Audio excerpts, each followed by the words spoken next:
I have to start off by saying what an honor it was this morning to unveil the world's largest decertified polished diamond for Constellation 1.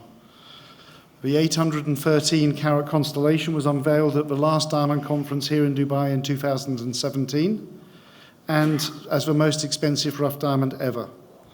The rock was polished right here in Almas services and yielded 8 magnificent stones which were exhibited today.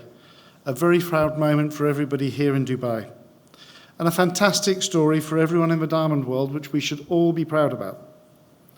I also want to congratulate Bernard from Sonova for their announcement today. I believe the tech will really reinvent the value chain in the industry, so congratulations once again. Friends, we said the DDC, the Dubai Diamond Conference this year would be about disruption in diamonds, and rightly so. I do believe that we're clearly at an inflection point in the industry, and there's an opportunity for those willing and able to embrace change. The first panel was about, the panel one was about tech, was about pushing the boundaries.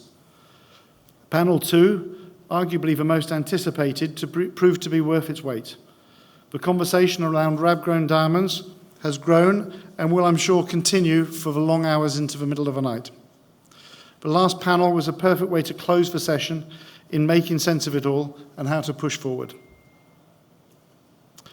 In the last session was really important in my point of view, and I say this because I'm an optimist, like many people on the panel. There's definitely a way forward, and I completely agree also with a conversation I had with Amish Shah. By throwing mud at each other, we're all going to end up dirty. We need to work together. On lab-grown diamonds topics, on the lab-grown diamond topic specifically, my view is you can't close Pandora's box. Lab-grown diamonds are here, and we need to learn to live with them side by side. And I do believe there's an opportunity for natural diamonds and lab-grown diamonds to live and grow together. I think everyone agrees that they need to be clearly marketed to consumers and presented as 2 distinct, different categories. As opposed to being decisive, I believe that we all need to fight and work together to reclaim the share of wallet from other luxury goods and services. We all need to work together as an industry to ensure consumers' discretionary spend is not diverted away from diamonds onto luxury holidays, for example. As Ahmed said earlier on the week, rhetoric is not enough. We need to have action. So let me underscore what Dubai is doing on that. I've been in Dubai for just over 16 months and must give credit to what has been achieved before me. Praise must be heaped on our Executive Chairman and CEO, Mr. Ahmed bin Salem, and the implementation of his transformation of Dubai into a great diamond centre. And we're not finished yet. The goal of Dubai is to become the world's biggest diamond trading hub in the next 5 years, and we're well on the way to achieve that. To achieve this vision, we started to go back to basics, to ensure that we have a solid foundation on which to further build. In the last 12 months, we've made compliance central platform to everything that we do. For example, we've rewritten the DDE bylaws. We've updated the Code of Business Conducts, which all DDE members now need to sign and comply with. The DDE has a robust dispute resolution process and of investigation, mediation, and arbitration. Together with the WFDB international arbitration process, we have the ability to impose sanctions on companies or individuals who fail to comply with that code. We have partnered with the MyKYC Bank to both standardize and simplify compliance around Know Your Customer and the anti-money laundering regulations. Dmcc has become an associate member of the Responsible Jewellery Council, and we will be encouraging our members to join and comply with the internationally recognized standards backed up by third-party audits. And in the next 12 months, we will be helping our members in implementing the new World Diamond Council system of warranties, which complements the Kimberley Process certification system for rough diamonds. I say to our DDE members in the audience today that you're going to be hearing a lot more about compliance in the next 12 months.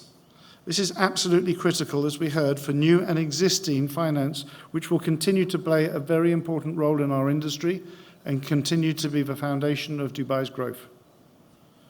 Next, on to a subject which is a personal hobby horse of mine, which we discussed briefly on this last panel. How producers sell and distribute rough diamonds, and how does this impact on the rest of the diamond value chain? As we all know, upstream has become much more fragmented. In recent years, miners are increasingly choosing to sell their diamonds via tender in order to achieve the best competitive market price. Who can blame them? It provides transparency to the market and reflects more volatility when discontinuities occur in the long and complex mine-to-finger supply chain. Producers continue to sell on a prepayment basis, cash effectively, and polished diamonds are sold on ever longer credit terms. Retailers are moving to just-in-time inventory systems. And the result is that the midstream has to finance bigger inventories and take all the price risk. Buying rough is buying futures in polished. I know the two are not always in sync, but rough only turns into polished diamonds. But let's think about this for a second. The least well-equipped part of a supply chain is taking the highest risk for some of the lowest rewards. The midstream is ill-equipped to handle volatility, which may be caused by something completely outside of their control. Geopolitics, global economic crises, currency fluctuations, real estate bubbles, and more recently, riots in Hong Kong. Other than in the global financial crisis, rough diamond prices until 2013 were always steadily rising. This meant that being an inefficient manufacturer actually was beneficial. The longer it took you to polish, the longer it took you to trade, polish, and sell the diamond, the more it would be worth, the better the price you achieved at the end.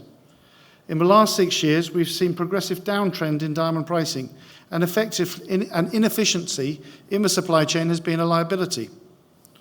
In the last 10 years, we've seen 3, and maybe we're currently witnessing the 4th, double-digit correction in rough diamond pricing. With midstream companies competing against each other for ever-diminishing returns, it's easy to see how their capital can be wiped out.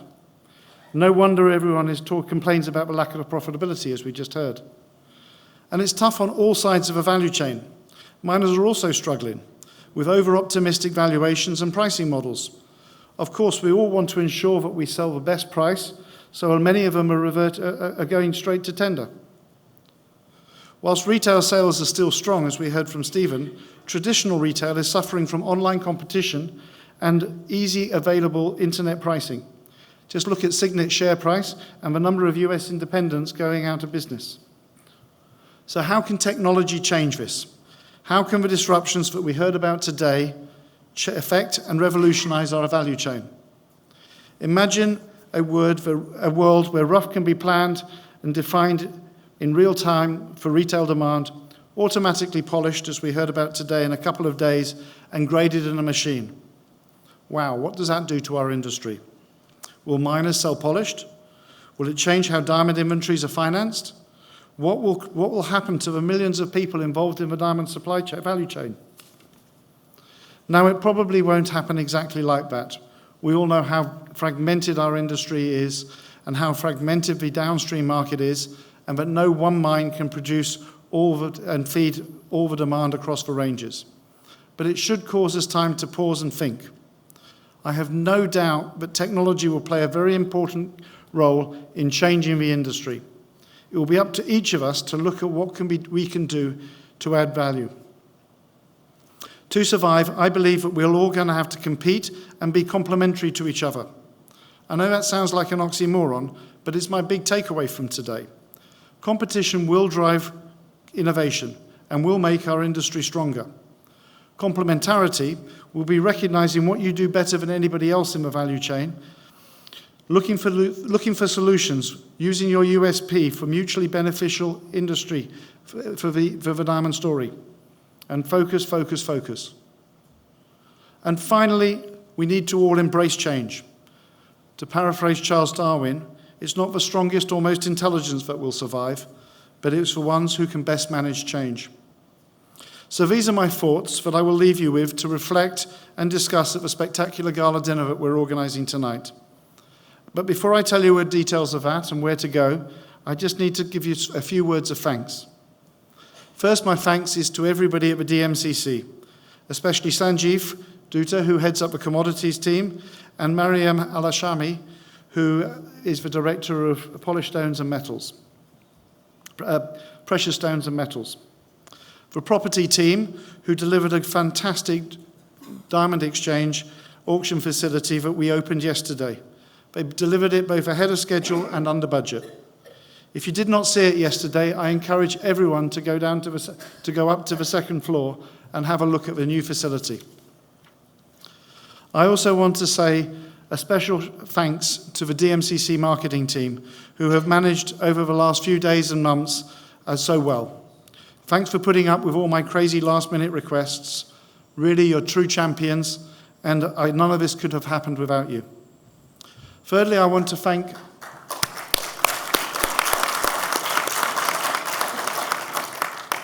our moderator, Anish Agarwal, today, and all the speakers and panelists on all the different sessions. And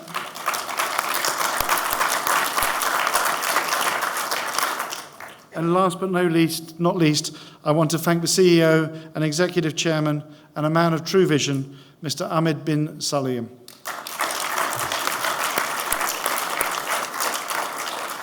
Really, without him, none of this would be possible. Thank you.